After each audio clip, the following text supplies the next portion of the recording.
Salut à toutes et à tous et bienvenue sur Psyturie, la chaîne qui parle mouvements sociaux, idées politiques et justice éco-sociale. Et aujourd'hui, j'avais envie de vous proposer une sorte de tribune sur la place de la lutte animaliste au sein de ce qu'on appelle communément la gauche, étant donné que je suis à la fois animaliste et de gauche. Et croyez-moi, il y a des choses à dire. Alors on n'est pas là pour régler des comptes, mais ça me titillait de mettre des points sur des i. Mais avant de commencer, je vais déjà vous parler de mon parcours personnel avec ce sujet. Ça va bientôt faire 6 ans que je suis vegan, animaliste et antispéciste. À la base, j'étais tombé sur un certain nombre de lectures à ce sujet et j'ai tout de suite été interpellé par les arguments éthiques et plus tard les arguments environnementaux et sociaux. Et donc je suis très vite devenue végétarienne, puis végétalienne. À l'époque, l'association L214 commençait vraiment à faire parler d'elle en France. Et donc, lorsque la question des abattoirs et des animaux d'élevage est arrivée dans les journaux télévisés et sur les plateaux de Pascal Praud, on va dire que j'avais les outils pour pouvoir aborder ce sujet avec un certain recul et ne pas tomber dans une espèce de panique morale ou de mépris ignorant pour la cause animale. Ensuite, j'ai eu quelques engagements militants, j'ai fait du tractage pour L214 et je me suis investi dans l'association de mon université en animant une série de podcasts. Et en tant qu'animaliste, je me sens parfois peu soutenu par mes camarades de gauche qui semblent parfois totalement ignorer le rôle de l'exploitation animale au sein du mode de production capitaliste. Et là, je ne parle pas des camarades pour qui il n'existe que la sacro-sainte lutte des classes. Je parle également des camarades qui ont intégré les questions environnementales dans leur logiciel de gauche et les analyses basées sur l'intersectionnalité. La question de notre rapport moral et juridique aux animaux occupe les philosophes depuis au moins l'Antiquité grecque. Il faut attendre le 19e siècle pour que les premières sociétés et organisations ayant pour mission de veiller au bien-être animal apparaissent en Europe de l'Ouest, puis en Amérique du Nord. On y débat de l'expérimentation animale, de la chasse, du traitement des chevaux de trait, des conditions d'abattage, des courses et des combats d'animaux, et de manière un peu plus marginale, des régimes alimentaires à base de viande. À la manière des suffragettes pour le féminisme, ce sont les personnes blanches issues de la bourgeoisie, voire de l'aristocratie, qui dominent le mouvement animaliste de l'époque. Cependant, on trouve également des voix au sein du mouvement socialiste pour s'insurger contre les abattoirs industriels et mettre en parallèle l'exploitation des animaux et celle des ouvriers et des ouvrières. Sur ce sujet, je vous conseille de lire La Jungle du Canadien Upton Sinclair, écrit en 1905, qui décrit avec puissance et émotion une réalité encore bien trop similaire à la nôtre. En tout cas, c'est à partir des années 60 et surtout des années 70 que des courants animalistes plus radicaux, plus jeunes et un peu moins bourgeois commencent à s'organiser. C'est au cours de cette période que naissent des termes comme libération animale ou antispécisme qui vont redéfinir les objectifs et les modes d'action de tout un pan du mouvement animaliste. La création en 1971 du Front de libération animale, devenu célèbre pour son usage de l'action directe, témoigne bien de cette transformation. Dans les années 80, la question de la libération animale se diffuse aussi dans les sous-cultures punk et anarchistes, et bien sûr dans toute une partie du mouvement environnemental. Si vous voulez en savoir plus sur le sujet, je vous recommande la lecture d'Ecopunk, écrit par Fabien Heine et Dom Blake, aux éditions du Passager clandestin. À travers ce très bref historique du mouvement animaliste et antispéciste, je tenais avant tout à casser un certain nombre de clichés. Notamment qu'il s'agit d'une lutte ultra récente et sans histoire, et qui n'aurait rien à dire de critique par rapport à notre société capitaliste. Alors bien sûr, il y a une grande diversité d'opinions politiques au sein du mouvement animaliste. Mais si on le regarde dans sa globalité, le mouvement s'ancre clairement à gauche. Une étude canadienne en psychologie sociale, publiée en 2018, démontre que plus on a des opinions politiques conservatrices, plus on est susceptible d'avoir une attitude hostile envers les personnes véganes. Ça s'explique en partie par un attachement fort à la tradition et un désintérêt pour les questions de justice sociale. Et d'ailleurs, lorsque les animalistes sont attaqués dans les médias, ils sont généralement associés à d'autres mouvements progressistes de gauche et non à des mouvements conservateurs. On constate d'ailleurs que la défense de l'alimentation carnée est devenue un enjeu pour une partie de l'extrême droite et de la droite radicale, qui la relie avec des questions de virilité et de tradition. Et lorsque l'appareil idéologique réactionnaire se met en branle, c'est souvent parce qu'il se sent attaqué dans ses valeurs. Et c'est pour ça que c'est super frustrant pour les animalistes de gauche de faire face à l'indifférence, voire à l'hostilité d'une partie de leurs camarades qui n'ont jamais pris la peine de s'intéresser un petit peu à leur lutte. Alors il y a plein de raisons qui expliquent que même à gauche, on va essayer d'éviter de parler de notre système de domination et d'exploitation des animaux. La réduction des animaux à des moyens au service de nos fins, leur instrumentalisation, leur objectification et leur exploitation, eh bien, c'est ce qui nous permet de jouir de tout un tas de plaisirs qui sont souvent très intimes, comme l'alimentation, les vêtements et tout un tas d'autres choses qui sont constitutives de notre identité. Ce qui ne nous empêche pas pourtant d'affirmer que nous aimons les animaux et qu'on les respecte. Mais ça, à la limite, ce sont des biais qu'on peut trouver chez n'importe qui. Ce qui nous intéresse ici, c'est de savoir pourquoi la gauche a encore beaucoup de mal à intégrer la question animale au sein de ses préoccupations philosophiques et politiques. Pour le philosophe canadien Will Kymlicka, la raison pour laquelle les animalistes demeurent les orphelins de la gauche reposerait sur un de ses piliers philosophiques centraux, l'humanisme, ou plus précisément, une certaine interprétation de l'humanisme. En effet, la perspective humaniste traditionnelle nous enjoint à faire une différence radicale entre les humains et les animaux, ce qui n'est pas anodin. En effet, la plupart des groupes opprimés ont été ou continuent à être rapprochés à des animaux dans le but de justifier leur exploitation et de leur refuser des droits. Et donc, dans la perspective humaniste traditionnelle, respecter la dignité humaine, ça veut dire qu'on ne doit pas traiter les humains comme des animaux. Il n'est donc pas étonnant que l'argumentaire animaliste, qui repose sur une continuité entre les humains et les animaux non humains, ait du mal encore à être entendu à gauche. Et c'est dommage. Intégrer les droits des animaux dans la grande famille des mouvements de justice sociale, ça ne devrait pas nous faire peur. Nous n'avons pas besoin de rabaisser les animaux pour pouvoir défendre les droits des femmes, des ouvriers et des ouvrières, des personnes racisées, des personnes LGBT, handicapées, et j'en passe. Et comme le dit très bien Will Kymlicka, la lutte contre la hiérarchie des espèces et celle contre les hiérarchies intra-humaines ne sont pas comme des vases communicants, elles se renforcent mutuellement. Autrement dit, réduire les différences de statut entre les humains et les animaux non humains contribue à réduire les préjugés et renforce la conviction que les différents groupes humains sont égaux entre eux. Ces appels à la convergence de certains animalistes ne datent pas d'hier. Dans un manifeste publié en 1993, Gary Francione et d'autres figures abolitionnistes appelaient déjà la gauche américaine à soutenir les droits des animaux. Ils y soulignaient que l'exploitation des animaux était indispensable à des secteurs entiers de l'économie capitaliste et que l'abolition de l'exploitation animale allait donc de pair avec la réorientation de cette économie vers la satisfaction des véritables besoins humains. Mais bon, si vous doutez encore de l'intérêt de la convergence des luttes, prenez juste l'exemple de l'élevage. Chaque année dans le monde, on tue plus de 60 milliards d'animaux issus de l'élevage. Ce qui n'inclut pas les poissons, dont le nombre est estimé de 1 à 3 trilliards, et sans même inclure la pêche illégale. Des chiffres si grands qu'on n'arrive même plus à se les représenter. Et tous ces animaux, avant de les tuer, il faut les nourrir.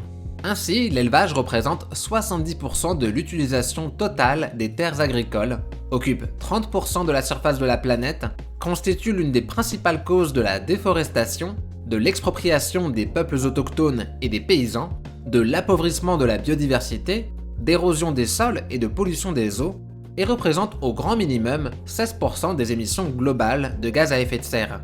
Et le gros des profits est capté par deux grandes entreprises situées à la fin de la chaîne de production. En France et dans bien d'autres pays, les éleveurs, c'est-à-dire ceux qui sont au début de la chaîne de production, constituent les agriculteurs qui perçoivent les revenus les plus faibles et sont les plus exposés à la pauvreté et au suicide. Je pourrais continuer très longtemps sur ce sujet, mais s'il faut retenir une chose, c'est que l'élevage, c'est typiquement cette industrie morbide qui privatise les profits et socialise les pertes. Et par conséquent, il devrait être l'un des premiers secteurs à être dans le collimateur de la gauche si elle souhaite efficacement lutter contre les changements climatiques et les inégalités sociales. Heureusement, cette situation est en train de changer, et dans plusieurs pays, les partis de gauche commencent à s'approprier la question animale. Vous pouvez observer tout ça sur l'excellent site Politique et Animaux qui recense et note les prises de position des partis sur tout un tas de sujets liés à la cause animale. Mis à part les sociaux-libéraux du PS et les camarades de lutte ouvrière, on constate clairement que c'est la gauche qui agit le plus pour les animaux. On voit aussi que le mouvement climat intègre de plus en plus l'argument animaliste concernant les liens entre l'agriculture animale et les changements climatiques, si bien que la végétalisation de notre alimentation est devenue une revendication courante au sein du mouvement climat. Et même si je suis plus attaché à ce qu'on reconnaisse la question animale comme un enjeu éthique et moral avant d'être un enjeu environnemental, je trouve ça quand même plutôt positif. Car évidemment, on ne devrait pas abolir un système d'oppression parce qu'il pollue ou parce qu'il est économiquement inefficace. On devrait l'abolir parce qu'il est juste injuste moralement. Mais c'est comme ça et il faut prendre ce qu'il y a à prendre. Et chemin faisant, il n'est pas impossible que des personnes qui ont réduit leur consommation de viande pour des raisons écologiques ne soient pas aussi touchées par des arguments de justice sociale. Un antispécisme de gauche comprend l'exploitation animale comme un enjeu d'extractivisme au cœur du système d'accumulation matérielle capitaliste. Un système qui transforme des êtres sensibles en marchandises afin d'alimenter des flux commerciaux et financiers. Cet antispécisme de gauche comprend qu'en se penchant sur l'exploitation animale, on ouvre une boîte de Pandore remplie de tout un tas d'autres problématiques sociales et environnementales liées au capitalisme, au racisme, au colonialisme, à l'impérialisme, à la masculinité toxique et tout un tas d'autres systèmes d'oppression. Cet antispécisme de gauche comprend que son potentiel révolutionnaire et disruptif repose dans sa capacité à perturber ces flux par des actions concrètes et refuse de soutenir les tentatives de récupération bourgeoise et capitaliste de la cause animale. Et voici une transition toute trouvée pour parler des horizons futurs du mouvement animaliste. Comme je viens de l'évoquer, le mouvement animaliste n'est pas à l'abri de risques et de dérives qui le détourneraient de ses objectifs. On ne le redira jamais assez, mais tout mouvement, aussi progressiste soit-il, n'est ni à l'abri de récupération capitaliste et bourgeoise qui procéderait à sa dépolitisation, ni de récupération réactionnaire. Le greenwashing, ça existe, tout comme les écologies conservatrices. Un autre risque qui me semble important à éviter, c'est de s'enfermer dans une sorte de misanthropie, donc un mépris de l'humanité, sous prétexte qu'elle serait la cause des problèmes que nous cherchons à régler. Il faut aussi prendre garde à ne pas s'enfermer dans des logiques de pureté militante au sein du mouvement animaliste. Ça n'aide ni les militants ni les animaux et ça complique inutilement la formation d'alliances avec d'autres mouvements sociaux. Et ça, c'est capital. Selon moi, rompre l'isolation du mouvement animaliste, c'est quelque chose qui devrait être une de nos priorités. Parce que le potentiel de coalition, il est là, que ce soit avec les mouvements de justice sociale, mais aussi avec le monde paysan et ouvrier. Et oui, les paysans, ils ont aussi une place dans un monde sans exploitation animale. Les terres qu'on va récupérer à l'agriculture animale, ce sont des terres sur lesquelles on va pouvoir envisager un autre modèle agricole afin de mieux nourrir les gens, tout en respectant l'environnement et en rémunérant mieux les agriculteurs et les agricultrices. Quant aux employés des abattoirs et des autres industries qui exploitent les animaux, là aussi, il y a moyen de leur offrir un travail moins traumatisant et moins dangereux qui rémunère mieux. En tout cas, je pense que c'est avant tout en expliquant comment la lutte animaliste s'articule avec des enjeux plus larges de justice sociale et pourquoi le monde qu'on propose est un monde qui peut être souhaitable, qu'on sera en mesure de construire des ponts et des alliances avec d'autres mouvements. Et pour ça, il ne faut évidemment pas exiger que ces alliés soient eux-mêmes véganes. Alors après que les idées d'un acteur de la coalition se diffusent à un autre acteur, c'est un scénario possible, mais ce n'est pas la raison d'être de la coalition. Donc voilà, ça c'est pour le dialogue intra- et inter-mouvements sociaux. Concernant l'intégration de la cause animale au sein de la politique partisane, eh bien là aussi, les enjeux sont très nombreux. Et sur la forme que cette intégration peut prendre, je pense qu'il y a beaucoup de leçons à tirer des partis écologistes. Comme il peut être dommageable de restreindre l'écologie à un parti vert, il peut être dommageable de restreindre la question animale à un parti animaliste. C'est pour ça que je pense que la diffusion des idées animalistes au sein des logiciels idéologiques et des appareils partisans de gauche, ça représente une avenue beaucoup plus intéressante pour l'avancement de l'agenda animaliste que la création de partis entièrement dédiés à ça. Donc je dis pas qu'il n'y a aucun intérêt à avoir un parti animaliste, dépendamment des scrutins, ça peut être une stratégie à considérer. Après, évidemment, ça dépend de quel animalisme on parle. Mais bon, on va pas se mentir, je suis bien plus heureuse de voir Brigitte Gauthier invitée aux amphis d'été de la France Insoumise et d'Europe Écologie Les Verts, que de voir Hélène Thuy et le parti animaliste se lancer dans la présidentielle. Le parti animaliste français, par exemple, c'est typiquement un animalisme que je rejette. Refus de se positionner sur l'axe gauche-droite, aucune proposition sur ce qui ne touche pas directement au rapport humain-non humain, et flou total sur le modèle de société à même de mettre en œuvre leurs propositions. Bref, pour moi, c'est une vision bourgeoise et superficielle de l'animalisme qui, en plus, me semble totalement inopérant d'un point de vue stratégique. Le mouvement animaliste possède des atouts non négligeables, à commencer par un argumentaire solide et robuste qui est étayé par les connaissances scientifiques disponibles. La plupart des contre-arguments auxquels j'ai été confronté en tant qu'animaliste refusent de se confronter aux réalités matérielles et restent du coup coincés dans l'abstrait ou la caricature. Et ces mêmes contre-arguments fallacieux, ils ont reçu des réponses tout à fait convaincantes et structurées qui sont facilement accessibles si on prend la peine de chercher un peu.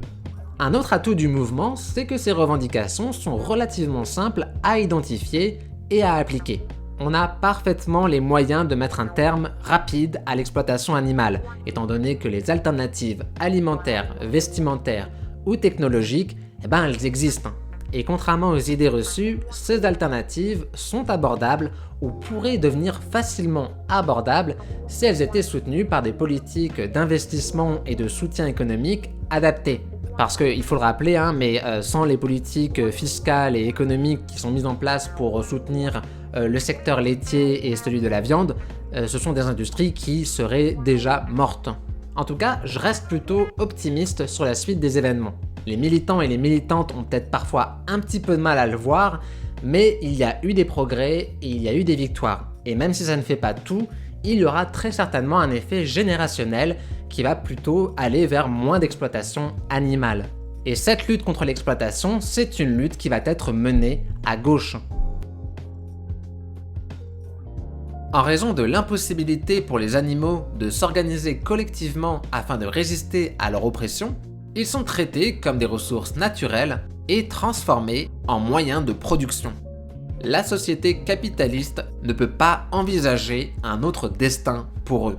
Lutter pour des êtres qui ne peuvent pas lutter eux-mêmes, c'est une des originalités du mouvement animaliste. Alors, qu'est-ce qu'on a à y perdre? Notre position de domination absolue sur les animaux non humains. Rien de plus. Par contre, oui, ça pourrait être la fin d'un certain nombre d'industries aux pratiques abjectes et aux conséquences désastreuses pour l'environnement et pour les animaux, mais aussi pour nous. Merci d'avoir visionné cette vidéo sur ce sujet qui me tient vraiment très à cœur. J'espère qu'elle vous aura plu et appris des choses. Vous trouverez dans la description des liens vers des articles, des livres et des blogs animalistes qui sont ancrés à gauche. Ça, c'est cadeau. Et si vous voulez soutenir mon travail, n'hésitez pas à liker la vidéo, à laisser un petit commentaire et à la partager autour de vous. On se dit à très bientôt dans une prochaine vidéo et en attendant, prenez soin de vous, prenez soin des autres et prenez soin de la Terre.